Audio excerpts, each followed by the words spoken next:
हाँ, नमस्कार सभी सुनने वालों का। आज की इस विस्तृत चर्चा में बहुत बहुत स्वागत है। हाँ बिल्कुल, सभी का स्वागत है।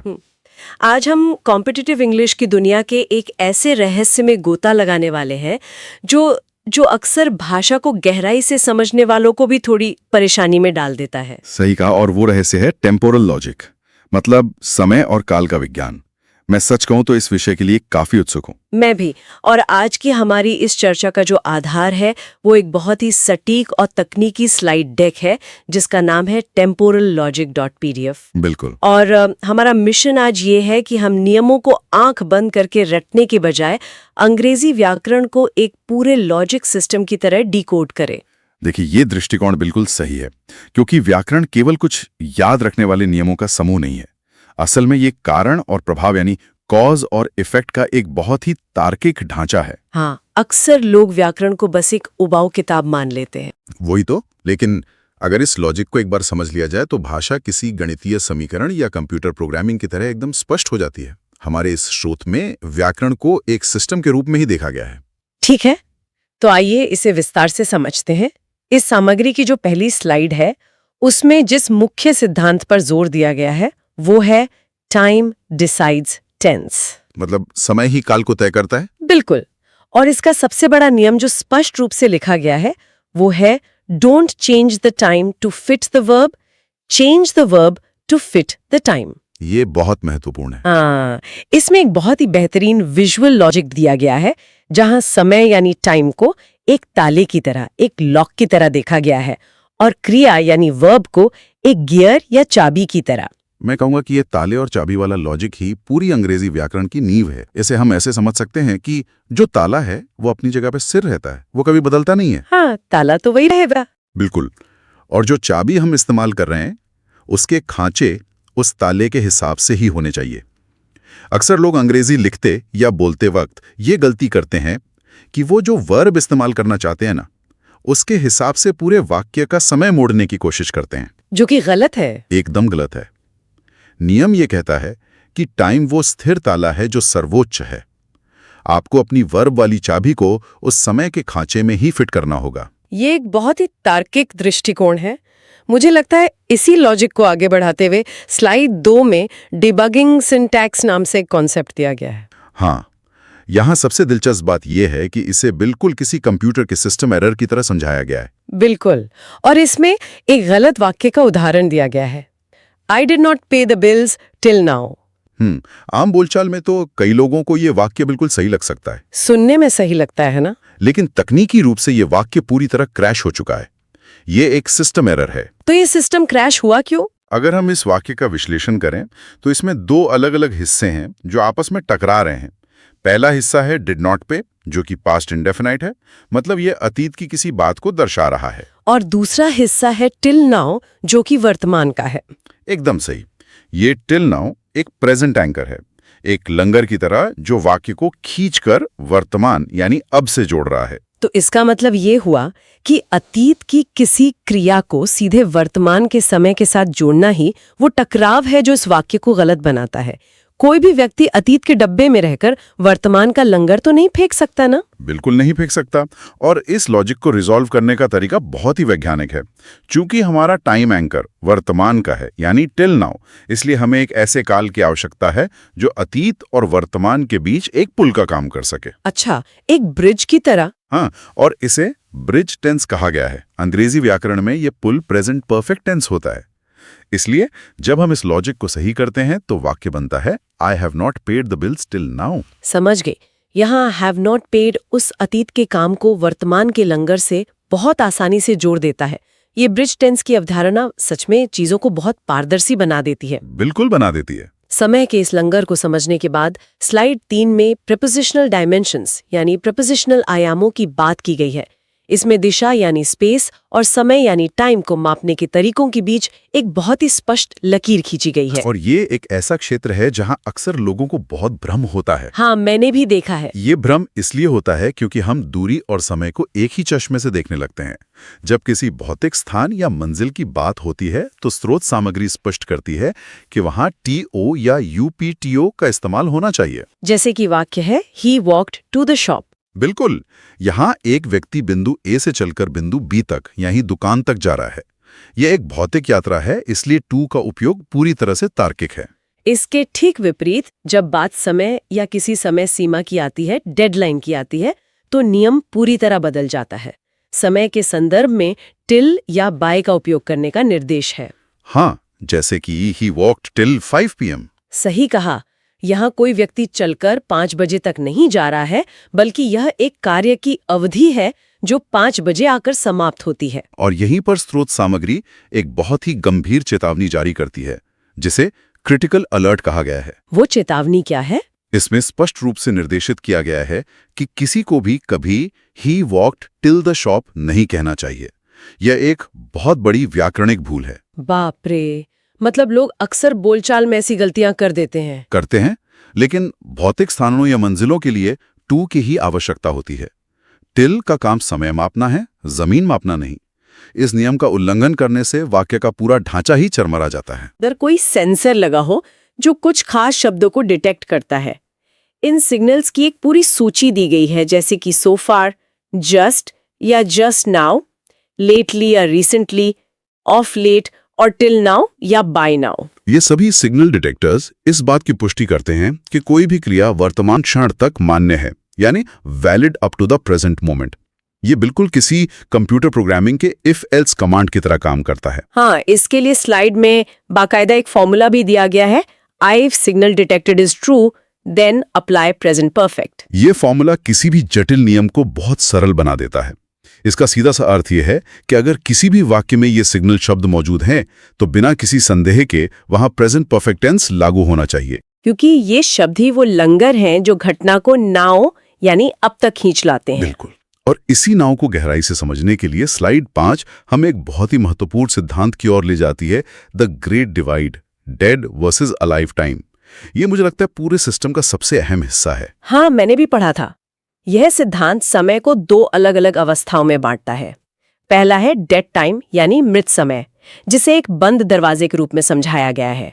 इसका सीधा संबंध पास्ट इंडेफिनिट से है। और इस डेड टाइम का जो उदाहरण दिया गया है वो है ही रिटर्न्ड होम लास्ट ईयर, मतलब वो पिछले साल घर लौटा। अगर हम इसका विश्लेषण करें तो पिछले साल की वो घटना पूरी तरह से खत्म हो चुकी है। क्या उस टाइम विंडो में हमारा वर्तमान, हमारा नाउ शामिल है? बिल्कुल नहीं। वो समय सीमा बंद हो चुकी है, वो समय मृत हो चुका है। और इसके विपरीत जो दूसरी अवस्था है स्लाइड में, जिसे अलाइव टाइम यानी जीवित समय कहा गया है, इसे एक खुले दरवाजे के रूप में प्रस्तुत किया गया है और ये प्रेजेंट परफेक्ट का क्षेत्र है। हाँ, जैसे उदाहरण है, He has suffered losses in the last 4 years. उसने पिछले 4 सालों में नुकसान उठाया है। यहाँ पिछले 4 साल की समय सीमा अतीत में शुरू जरूर हुई, लेकिन वो आज तक यानी नाउ तक आ रही है। ये टाइमलाइन अभी तक बंद नहीं हुई है, ये समय अभी जीवित है। और अगर हम इसे बड़ी तस्वीर से जोड़ें तो स्लाइड 6 में द इफेक्ट लॉजिक की बात आती है। ये नियम कारण और प्रभाव के बीच के रिश्ते को, जिसे कॉज़ैलिटी लिंक कहा गया है, उसे स्पष्ट करता है। मतलब अतीत की किसी क्रिया का वर्तमान पे क्या प्रभाव पड़ रहा है। एकदम सही।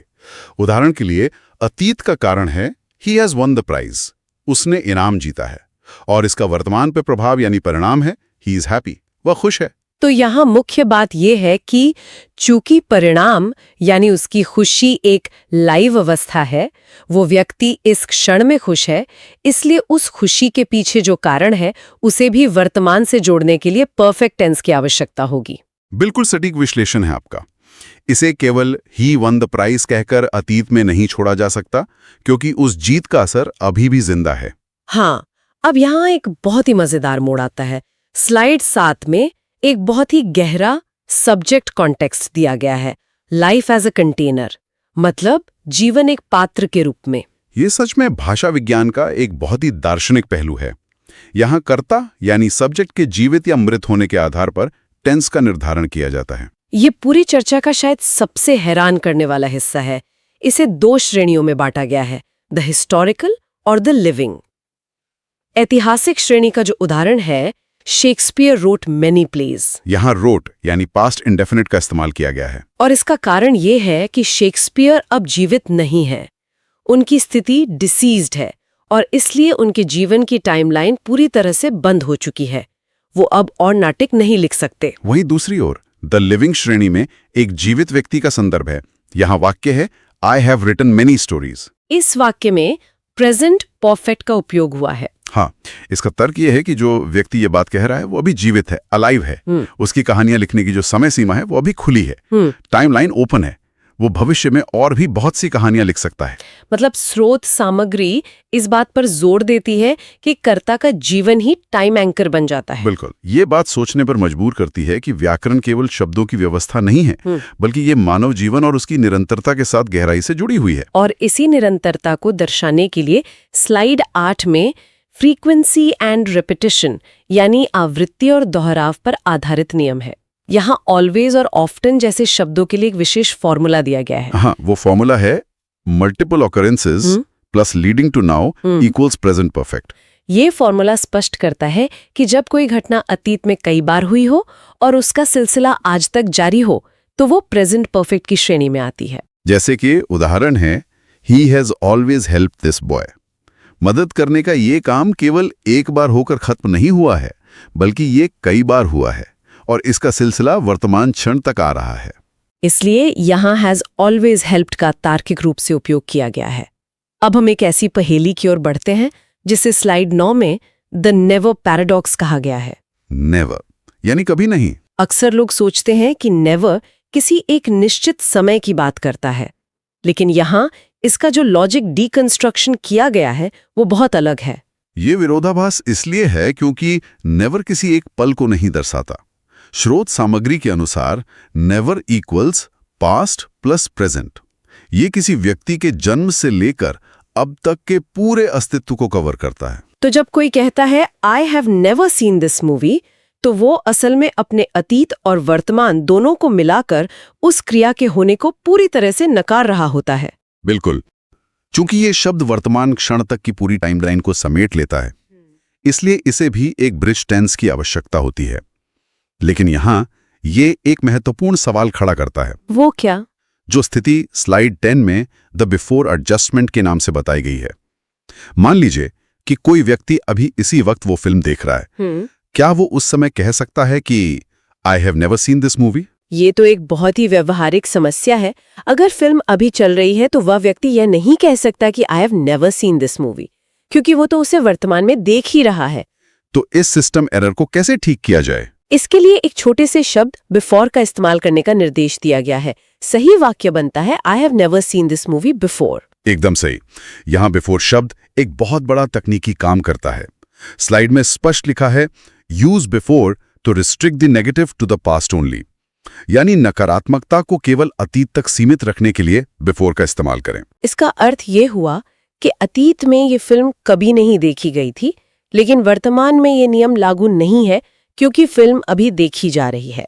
एक छोटे से शब्द ने पूरे वाक्य के लॉजिक को क्रैश होने से बचा लिया। ये सच में व्याकरण की इंजीनियरिंग का एक बेहतरीन नमूना है। अब हम स्लाइड 11 की ओर आते हैं, जो इस चर्चा का सबसे ज्यादा भ्रमित करने वाला हिस्सा है। ये एक ऐसा जाल है, एक ट्रैप है, जिसमें अक्सर बड़े बड़े महारथी भी उलझ जाते हैं। आप गॉन बनाम बीन की बात कर रही हैं। हाँ, अक्सर इन दोनों को एक ही समझ लिया जाता है, लेकिन इनमें जमीन आसमान का अंतर है। स्रोत सामग्री इस अंतर को भौतिक उपस्थिति यानी फिजिकल प्रेजेंस के आधार पर डिकोड करती है। गॉन का अर्थ है वन वे यात्रा। इसका सीधा सा मतलब है कि कर्ता किसी स्थान पर चला गया है और अभी तक वापस नहीं आया है। उसकी वर्तमान स्थिति एब्सेंट है। और यहीं पर वो चेतावनी आती है जो मुझे लगता है सबसे ज्यादा प्रासंगिक है। कोई भी व्यक्ति अपने घर पर बैठे हुए खुद के लिए गौन शब्द का इस्तेमाल नहीं कर सकता। बिल्कुल नहीं कर सकता। वो ये नहीं कह सकता I have gone to Agra जबकि वो खुद घर पर मौजूद हो। ये लॉजिक के खिलाफ है, क्योंकि वो व्यक्ति अनुपस्थित नहीं है। इसके बिल्कुल विपरीत है बीन का उपयोग। बीन का अर्थ है राउंड ट्रिप, यानी जाकर वापस आना। इसका मतलब है कि कर्ता उस स्थान पर जाकर वापस आ चुका है और उसकी वर्तमान स्थिति रिटर्न की है। इसलिए यदि कोई व्यक्ति घर पर है और अपनी यात्रा का अनुभव बता रहा है, तो सही और तार्किक वाक्य होगा I have been to Agra. बिल्कुल सही।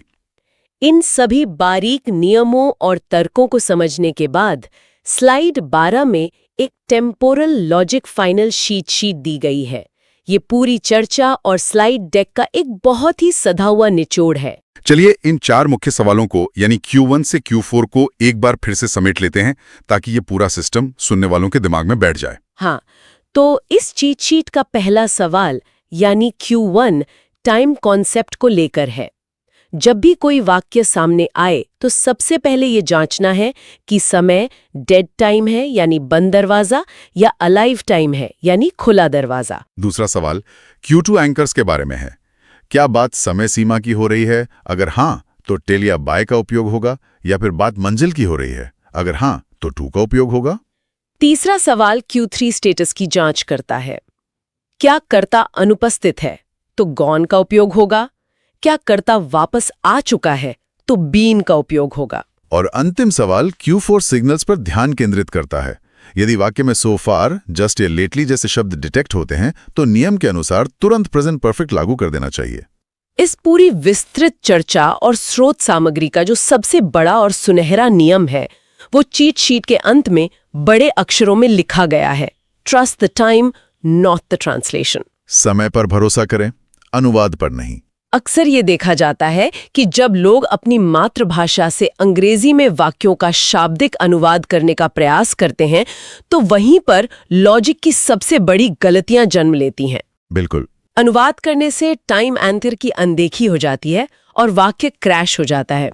इसलिए अनुवाद के बजाय समय के इस गणित को देखना और समझना सबसे ज्यादा जरूरी है। सही बात है। व्याकरण और समय के इस गहरे रिश्ते पर चर्चा को विराम देने से पहले मैं सुनने वालों के लिए एक बहुत ही विचारोत्तेजक पहलू छोड़ना चाहता हूँ। हाँ, बताइए। आज हमने देखा कि कैसे टेंस ये तय करता है कि किसी पुरानी घटना का प्रभाव हमारे आज, हमारे नाउ पर पड़ रहा है या नहीं। हमने देखा कि डेड टाइम को अलाइव टाइम से अलग रखना कितना जरूरी है। बिल्कुल। अगर हम इस तार्किक सिद्धांत को भाषा से निकालकर मानवीय मनोविज्ञान पर लागू करें तो एक गहरा सवाल उठता है। जरा सोचिए, हम अपनी असल जिंदगी में, अपनी भावनाओं में ऐसी कितनी पुरानी और डेड टाइम वाली नकारात्मक घटनाओं को प्रेजेंट परफेक्ट की तरह आज भी अपने भीतर जिंदा रखे हुए हैं। ये तो बहुत गहरी बात है। क्या उन पुरानी बातों को, जिनका समय अब खत्म हो चुका है, उन्हें हमें पास्ट इंडेफिनिट मानकर हमेशा के लिए पीछे नहीं छोड़ देना चाहिए? ये सच में एक बेहद ही शक्तिशाली विचार है।